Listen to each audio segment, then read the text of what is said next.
Hello दोस्तों, welcome to horror vibes. आज मैं आपको ट्रक ड्राइवर की कुछ ऐसी घटनाएं बताने वाला हूं जो कि आपको सुनने में बहुत ही ज़्यादा मिस्टीरियस और अमेजिंग लगेंगी। लेकिन वीडियो शुरू करने से पहले मैं ये बता दूं कि अगर आप चैनल पर नए हैं और आपको हॉरर स्टोरीज और मिस्टीरियस स्टोरीज सुनना पसंद है तो आप हॉरर वाइब्स को सब्सक्राइब कर सकते हैं। और अगर आपके साथ भी कोई अजीब सी घटना घटी हो तो वो सारी घटनाएं आप मुझे मेरे इंस्टाग्राम पर भेज सकते हैं। मैं अपने इंस्टाग्राम का लिंक वीडियो के डिस्क्रिप्शन में दे दूंगा। साथ ही वीडियो पसंद आए तो चैनल को सब्सक्राइब करना मत भूलिएगा। वीडियो को लाइक ज़रूर करिएगा। मुझे कमेंट करके ये बताइएगा कि आपको वीडियो कैसी लगी और मैं अगली वीडियो किस टॉपिक पर बनाऊं। तो ज़्यादा टाइम न लेते वीडियो करते हैं शुरू और खो जाते हैं अंधेरों में।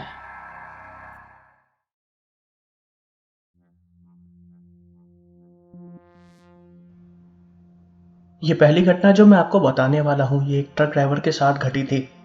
उस ट्रक ड्राइवर का नाम आइजैक था और अब आगे की घटना मैं आपको आइजैक के पॉइंट ऑफ व्यू से बताऊंगा।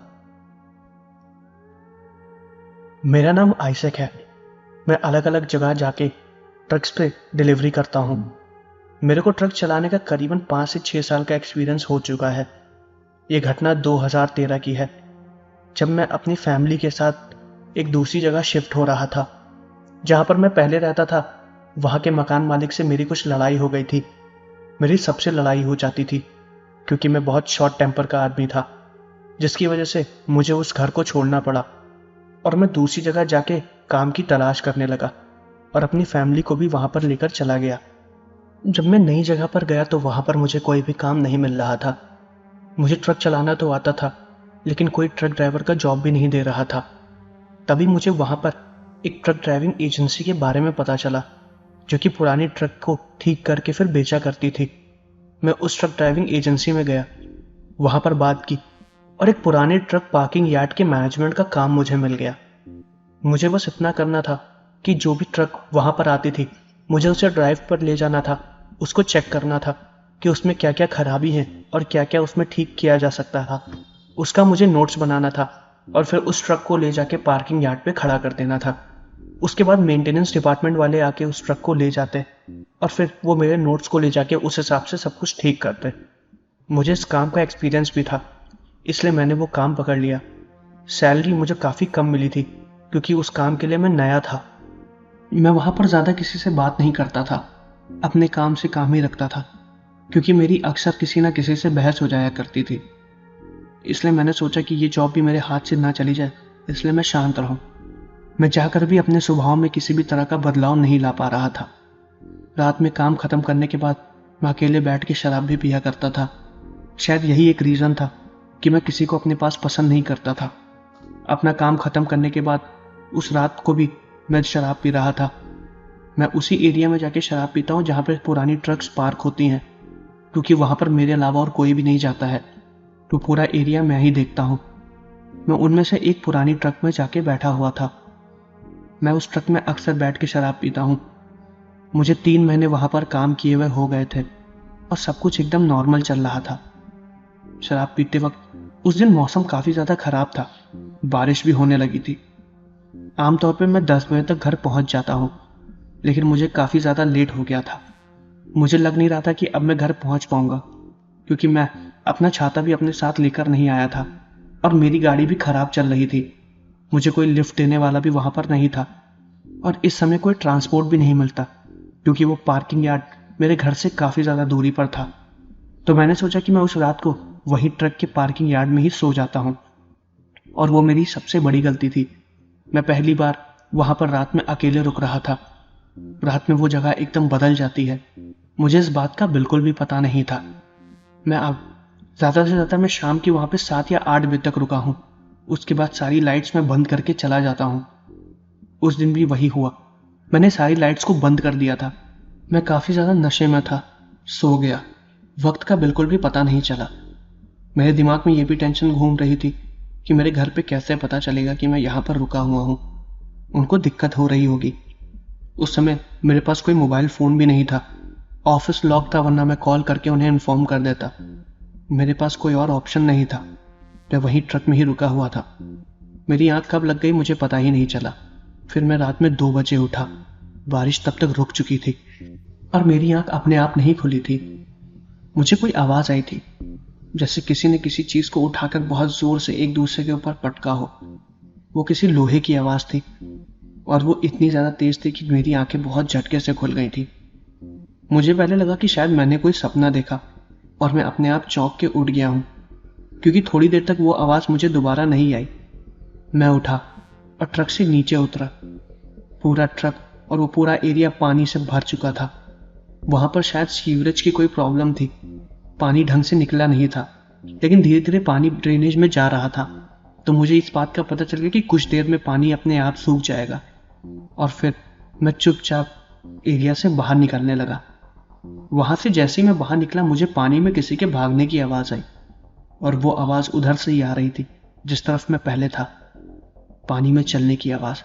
मैंने साफ साफ उसे देखा था। मैं तुरंत पीछे घूमा और पूछा, कौन है? किसी की आवाज नहीं आई। सब कुछ एकदम शांत था, लेकिन पानी में चलने की उसकी वेव्स मुझे साफ साफ दिखाई दे रही थी, जिधर से बन के वो मेरी तरफ आ रही थी। मुझे पता चल गया था कि आखिर वो जो भी चीज थी उसी तरफ थी जिधर से मैं आया था। मैं अपने टॉर्च को लेकर धीरे धीरे उसी तरफ जाने लगा। सब कुछ एकदम अजीब था, शांत, हवा भी नहीं चल रही थी।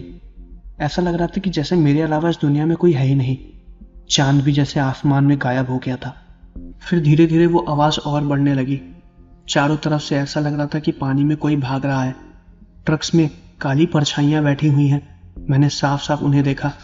जो पुरानी ट्रक्स थी, उनके बैग के कंटेनर में मुझे कोई देख रहा था। मैंने वहां पर सब चीज देखी। मैं भागते हुए उन कंटेनर्स के पास गया, पर वहां पर भी कोई नहीं था। ऐसा लग रहा था कि कोई वहां पर था, लेकिन मुझे दिख नहीं रहा था, या अपने होने का कोई मुझे एहसास करा रहा था। वो क्या चीज थी मुझे बिल्कुल भी नहीं पता। मैं अपने आप को समझाने की कोशिश कर रहा था कि यहाँ पर कोई चोर है या फिर कोई इंसान है, लेकिन फिर जब ऐसा कुछ हुआ तो मैं बहुत ज्यादा डर गया था। मेरी आंखों के सामने उन पानी पे चलते हुए कोई आ रहा था। मुझे कोई नजर नहीं आ रहा था, लेकिन पानी की वेव साफ साफ ऐसी दिखाई दे रही थी कि कोई उनमें अपना कदम रख रहा है और वो मेरी तरफ ही आ रहा है। वो 2 पैरों के निशान थे और धीरे धीरे वो 2 से 4, 4 से 8 और 8 से 16 होते गए। वहां पर बहुत ढेर सारे लोग थे, लेकिन मुझे कोई भी दिखाई नहीं दे रहा था। मुझे बस उनके पैरों के निशान और पानी की आवाजें आ रही थी। मैं डर गया था। मैं भागने की कोशिश कर रहा था। मैं मेन गेट की तरफ भागा। मैंने देखा कि वहां पर भी वही पैरों के निशान थे जो कि मेरी तरफ आ रहे थे। खराब ट्रक्स में से भी हॉर्न की आवाज आ रही थी, जैसे कि कोई उनकी लाइट जला रहा था और बुझा रहा था। वहां पर कुछ तो था जिसके बारे में मुझे बिल्कुल भी नहीं पता था। मैं बहुत ज्यादा परेशान हो रहा था। वो चीजें मेरी तरफ आई जा रही थी। मैं डर गया था। हाथ पैर बुरी तरीके से कांप रहे थे। पूरे शरीर में एक अजीब सी लहर दौड़ रही थी। हाथ पैर जम चुके थे। मुझे लगा कि शायद आज मैं मर जाऊंगा। ये जो भी चीज है ये मुझे मार देंगी। और फिर वो मेरे पास आती गई। पानी के एक बड़े से फवारे मेरे मुंह पे पड़ते गए और उसके बाद मुझे कुछ भी याद नहीं। मैं बेहोश हो चुका था। सुबह मुझे ऑफिस के कुछ लोग उठाने आए। मैं वहीं पार्किंग यार्ड के एकदम बीचों बीच पानी में डूबा पड़ा हुआ था। मेरा आधा शरीर पानी में था और आधा शरीर पानी से बाहर। मुझे क्या हुआ था मुझे खुद भी नहीं पता। तुरंत मेडिकल टीम बुलाई गई थी और फिर मुझे लेके सब लोग हॉस्पिटल गए। मुझसे पूछा गया कि आखिर मुझे क्या हुआ था। मैंने किसी को कुछ भी नहीं बताया, क्योंकि मुझे अभी भी लग रहा था कि यह सब मेरा वहम है, क्योंकि रात में मैंने बहुत ज्यादा शराब पी ली थी। लेकिन मेरे हाथों पे लगी हुई चोट और वो घाव, मुझे साफ साफ पता चल रहे थे कि जो कुछ भी मैंने देखा वो सब सच था, मेरा वहम नहीं था। मैंने बताया भी कुछ लोगों को, लेकिन मेरे मेडिकल रिपोर्ट पे अल्कोहल आई थी, जिससे सबको ये पता चल गया था कि मैं रात में शराब पी रहा था और मैंने जो कुछ भी देखा ये मेरा वहम था। मैं उन्हें समझा रहा था कि ऐसा कुछ भी नहीं है। डॉक्टर्स ने मेरे मेडिकल रिपोर्ट में अल्कोहल भी मेंशन कर दिया। बाद में जब मैनेजमेंट से मेरी बात हुई तो मैंने उन्हें समझाने की कोशिश की, लेकिन वो लोग मेरी बात नहीं मान रहे थे।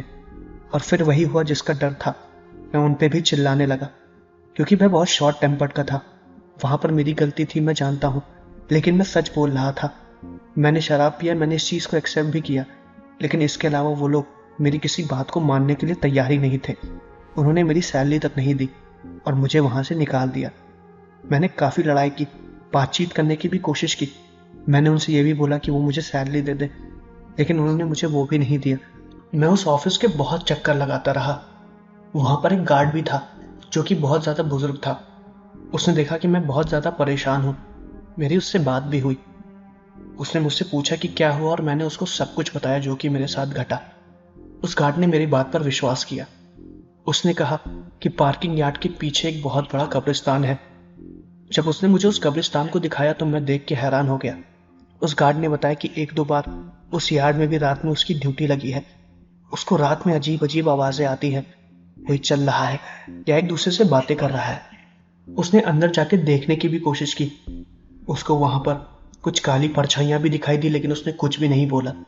वो कभी भी उस पार्किंग यार्ड से बाहर नहीं आती हैं और वो परछाइयां रात में उसी कब्रिस्तान से होते हुए यहाँ पर आती हैं। इसीलिए रात में वहां पर कोई भी नहीं रुकता। लेकिन कोई तुम्हारी बात पर विश्वास नहीं करेगा क्योंकि तुम्हारे पास किसी चीज का प्रूफ नहीं है। मैंने उससे यह भी कहा कि वो ये बात को जाके वहां पर मैनेजमेंट को बताए, लेकिन उसे अपनी नौकरी का भी डर था। अगर वो ये बात बताता तो ये बात फैल जाती और लोग पैनिक हो जाते। इसलिए वो डर की वजह से ये बात किसी को बता भी नहीं रहा है। हालांकि मैं उसे जबरदस्ती नहीं कर सकता था। मैंने बहुत कोशिश की। कुछ महीनों बाद मुझे मेरी सैलरी भी मिल गई, लेकिन उस दिन के बाद से मैंने गुस्सा बहुत कम कर दिया। मेरी लड़ाइयाँ भी कम होने लगी क्योंकि मैं थोड़ा सीरियस हो चुका था। लेकिन ये घटना जो मेरे साथ घटी ये बहुत ही ज़्यादा अजीब थी और इसके बारे में मैं आज तक कभी भी किसी को समझा नहीं पाया।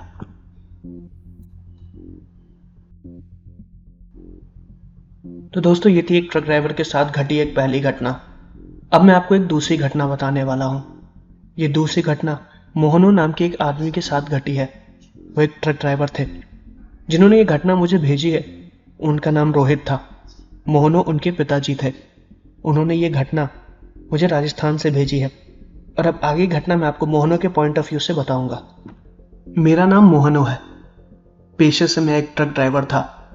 सन 2000 के बाद से मैंने ट्रक चलाना छोड़ दिया। मेरा एक छोटा सा एक्सीडेंट हो गया था जिसमें मेरे पैर बहुत बुरी तरीके से टूट गए थे।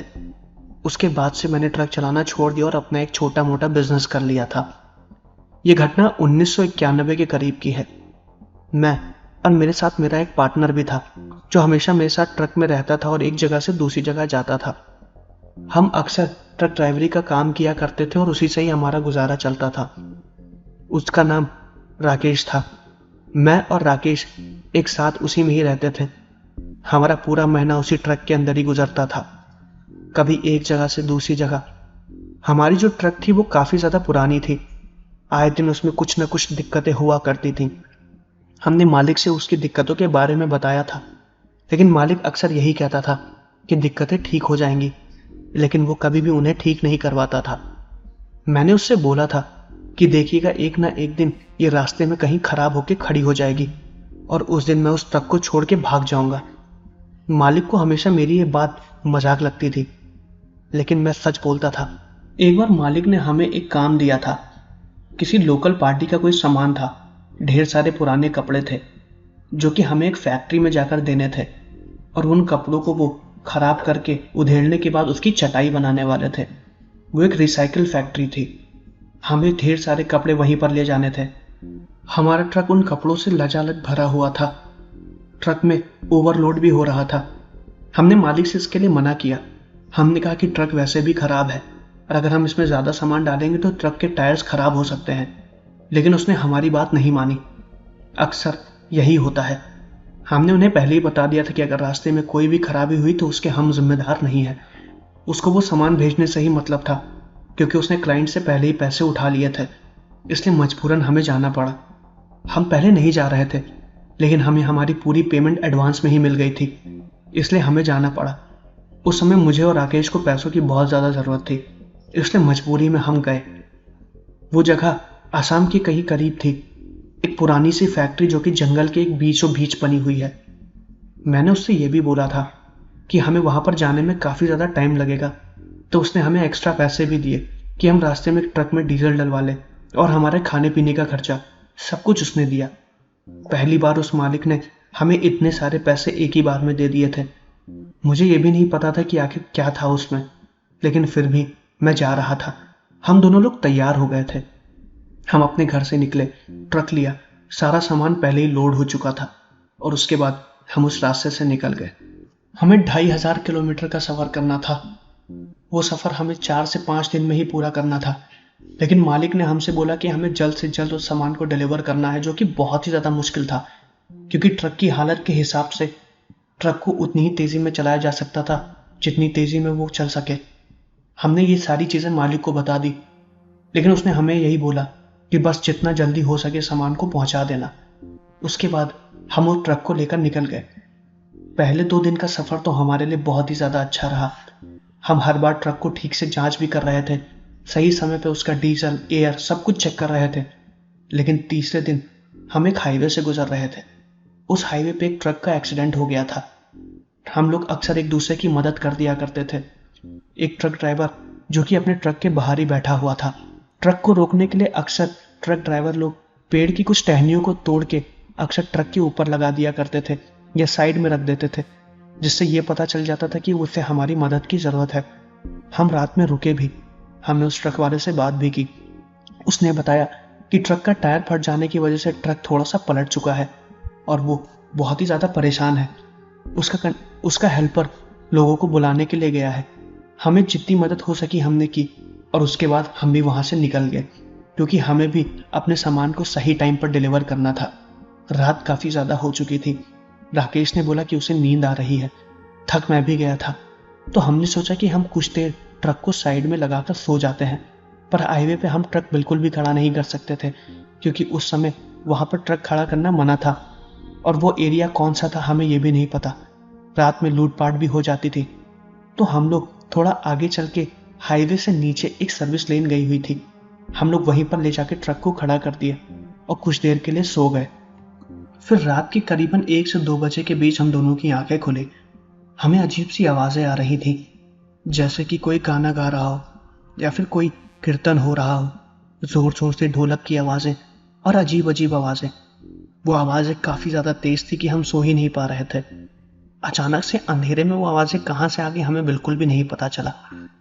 थोड़ी दूर पर पता चला तो शायद एक गांव था, वहाँ से वो आवाज़ें आ रही थी।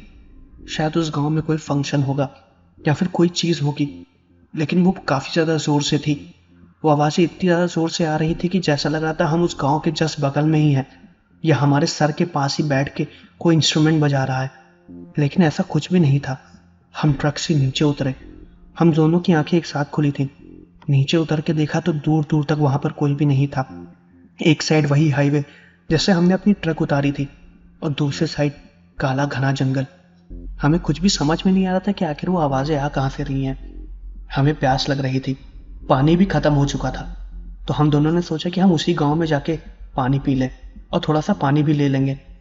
हमने अपनी ट्रक वहीं पर खड़ी की, उसे लॉक किया और पानी ढूंढने के लिए उसी गांव की तरफ जा रहे थे।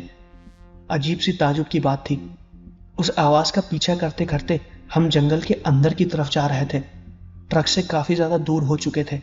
इतना भी दूर नहीं हुए थे कि हमें हमारा ट्रक दिखाई ना दे, लेकिन वो गांव हमें कहीं दिखाई नहीं दे रहा था। वो आवाज़ काफ़ी ज़्यादा तेज़ आ रही थी, लेकिन वो गांव हमें दिखाई नहीं दे रहा था। हम काफ़ी दूर तक गए, चारों तरफ देखा, हाईवे के दूसरी तरफ भी देखा, लेकिन कहीं भी नहीं दिखाई दिया। बस वो आवाज़ें आई जा रही थी। फिर राकेश ने मुझसे बोला कि शायद वो गांव जंगल के बीचों बीच है, लेकिन उस तरफ जाया कैसे जाए। हम फिर दोबारा अपने ट्रक पे गए और वहां पे उसके पीछे ऊपर कंटेनर पे चढ़ के देखने लगे। हमें दूर एक जगह से हल्की सी रोशनी आ रही थी। वहां पर एक घर था, उसी घर में से वो आवाज़ आ रही थी। लेकिन एक घर में से इतनी आवाज़ें हमें बिल्कुल भी समझ में नहीं आया। वो घर थोड़ा सा बड़ा था, लेकिन जंगल के बीचों बीच। हमें समझ में नहीं आ रहा था कि आखिर वहां पर रहता कौन है। हमने हिम्मत की, हम लोग फिर जंगल के अंदर ही उसी घर के पास जा रहे थे। लेकिन फिर वही ताजुब हुआ, हम जितना उस घर के पास जा रहे थे वो आवाज़ें और ज़्यादा तेज़ होती जा रही थी। लेकिन जंगल के जब हम उस हिस्से पे पहुंचे जहां पर हमने उस घर को देखा था, तो वो वहां पर था ही नहीं। लेकिन आवाज़ें अभी भी आ रही थी और इस बार वो आवाज़ें हमारे ट्रक की तरफ से आ रही थी। ये अजीब सी चीज़ें हो रही थी हमारे साथ। हमने चारों तरफ उस घर को ढूंढा, लेकिन वो हमें नहीं मिला। हमारे हाथ में खाली पानी की बोतल थी जिसमें हम लोग पानी भरने के लिए प्यासे घूम रहे थे। और फिर उसके बाद हम दोबारा अपने ट्रक की तरफ गए। ट्रक की तरफ जाते वक्त वो आवाज़ें दोबारा घूम के उसी पीछे की तरफ से आने लगी जहां पर हम अभी थे। हमारा दिमाग घूम रहा था। तभी पता नहीं क्या हुआ, राकेश ने मुझसे कहा कि हमें यहाँ से चलना चाहिए। मैंने उससे कहा क्यों? तो उसने कहा हो सकता है कि ये छलावा हो। ये अक्सर जंगलों में होता है। लोगों को वहम होता है अजीब अजीब चीज़ों का। मैंने कहा कि शायद हमें कोई बीमारी हो गई है। उसने कहा कि ऐसा कुछ भी नहीं है। मुझे अभी भी समझ में नहीं आ रहा था कि आखिर ये सब हो क्या रहा है। मैं डरा नहीं था, लेकिन अपने साथ हुई कई चीज़ पर मुझे विश्वास नहीं हो रहा था। मैं एकदम हैरान था, लेकिन राकेश इन सब चीज़ों से डरा हुआ था। उसके बाद हम लोग तुरंत ट्रक में जाकर बैठ गए। हमने ट्रक स्टार्ट किया। ट्रक स्टार्ट करते ही वो आवाज़ें और तेज़ होती गई, लेकिन इस बार वो आवाज़ें चारों तरफ से आ रही थी। हम अनुमान भी नहीं लगा पा रहे थे कि हमें आखिर जाना किस तरफ है। हमने चुपचाप ट्रक को स्टार्ट किया, धीरे धीरे हाईवे की तरफ लेकर गए और फिर उस जगह से निकल गए। प्यास के मारे हमारा गला एकदम सूख चुका था, लेकिन वहां पर रुकने की हमारी हिम्मत नहीं हो रही थी। करीबन 5 से 6 किलोमीटर ट्रक चलाने के बाद हमें एक ढाबा दिखा। हमने वहीं पर ट्रक को रोका, पानी पिया और फिर इसके बारे में बात की। हमने वहां पर कई लोगों से इसके बारे में पूछा भी, लेकिन उन्होंने कहा कि ऐसा कोई भी वहम कभी भी वहां पर किसी को नहीं हुआ है। मुझे और राकेश, हम दोनों को ये चीज़ महसूस हुई, तो यह हमारा कोई वहम तो नहीं हो सकता था। लेकिन इस घटना के बाद हम कभी भी रात में जंगल में अकेले नहीं रुके। लेकिन इस घटना को हमने सबको बताया और सही टाइम पे हमने मालिक के उस सारे सामान को भी डिलीवर कर दिया था। और वहां से लौटते समय हम उसी रास्ते से गुजरे, लेकिन वहां पर रुके नहीं, चुपचाप वहां से चले गए।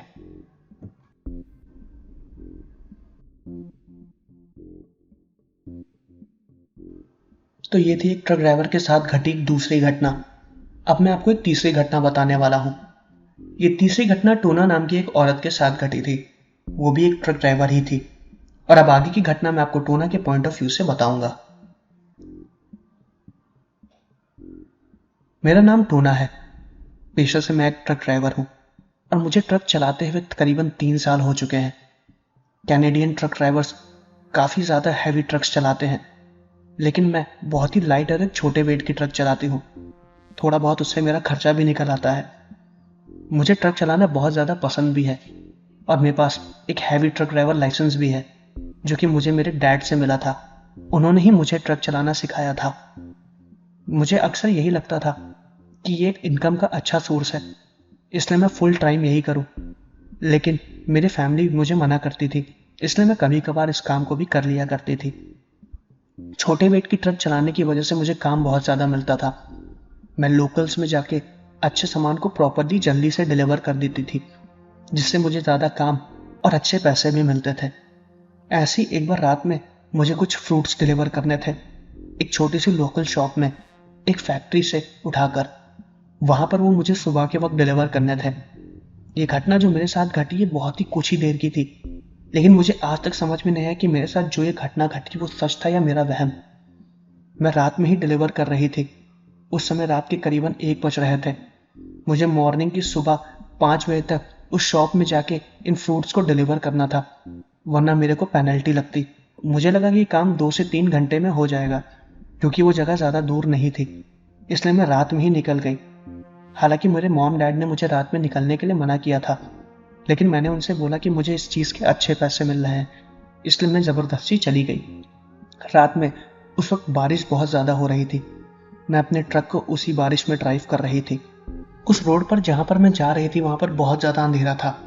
हालांकि मैं पहले भी इस रास्ते पे सामान को डिलीवर करने जा चुकी हूँ, इसलिए मुझे ज़्यादा अजीब नहीं लग रहा था। लेकिन उस दिन भी जब मैं सामान को डिलीवर करने जा रही थी तो सारी लाइटें बंद थीं।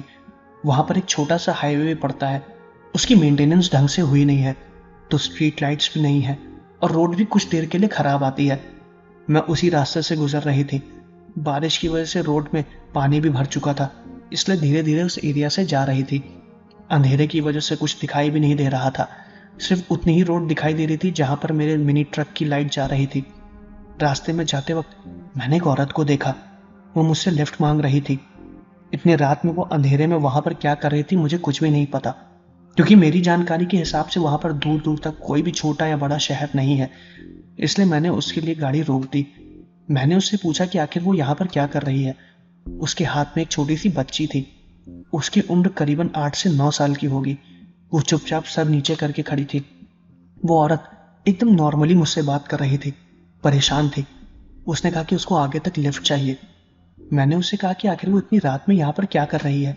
उसने कहा कि उसकी गाड़ी खराब हो गई है और वो पैदल चलते हुए आई है, लेकिन मैं भी उसी रास्ते से आई हूँ। मुझे कोई भी खराब गाड़ी नजर नहीं आई। मुझे थोड़ा बहुत अजीब लग रहा था। अभी तक मैंने उसको गाड़ी के अंदर बैठने की परमिशन नहीं दी थी और पूरा कांच भी नहीं खोला था। थोड़ा सा ही कांच खोल के मैं उससे बात कर रही थी। उसने मुझसे काफ़ी ज़्यादा रिक्वेस्ट की कि मैं उसे ट्रक के अंदर बैठा लूँ। बारिश में वो भीगी जा रही थी। मैंने काफ़ी सोचा, पूरी तरीके से वेरीफाई किया। वो बच्ची जिसने अपना सर नीचे किया हुआ था, उसने अपना सर तक ऊपर नहीं उठाया। मैं उसका चेहरा तक नहीं देख पाई। लंबे बाल थे और बालों से ही उसका चेहरा ढका हुआ था। लेकिन वो औरत एकदम नॉर्मल थी, नॉर्मली बात कर रही थी, मेरे हर सवाल का जवाब दे रही थी। और ये पूरी कॉन्वर्सेशन हमारी करीबन 2 मिनट तक चली। फिर उसके बाद जो अजीब सी चीज़ घटी वो बहुत ही ज़्यादा भयानक थी। मैंने उससे कहा कि ठीक है, वो ट्रक में आके बैठ जाए। ट्रक में आके बैठने के वक्त उसने कहा ठीक है। वो ट्रक के पीछे की तरफ से घूम के आके बैठने वाली थी, क्योंकि आगे की तरफ एक बहुत बड़ा खड्डा था जहां पर वो नहीं आ सकती थी। इसलिए मैंने उससे बोला कि वो पीछे की तरफ से घूम के आके ड्राइवर सीट के बगल वाली सीट पर बैठ जाए। उसने कहा ठीक है। फिर वो पीछे गई और फिर वो आई ही नहीं। मैं ये चीज़ देख के एकदम हैरान हो गई थी। मैं करीबन 2 मिनट तक वेट करती रही कि वो अब बैठे, लेकिन वो वहां पर थी नहीं। मैंने जल्दबाजी में उसका नाम भी नहीं पूछा था। मैंने उसको बोला कि तुम अब आओगी कि नहीं, लेकिन उसका कोई भी जवाब नहीं आया। मैंने फिर खिड़की पूरी खोली और उसको बुलाने लगी, लेकिन वो वहां पर थी नहीं।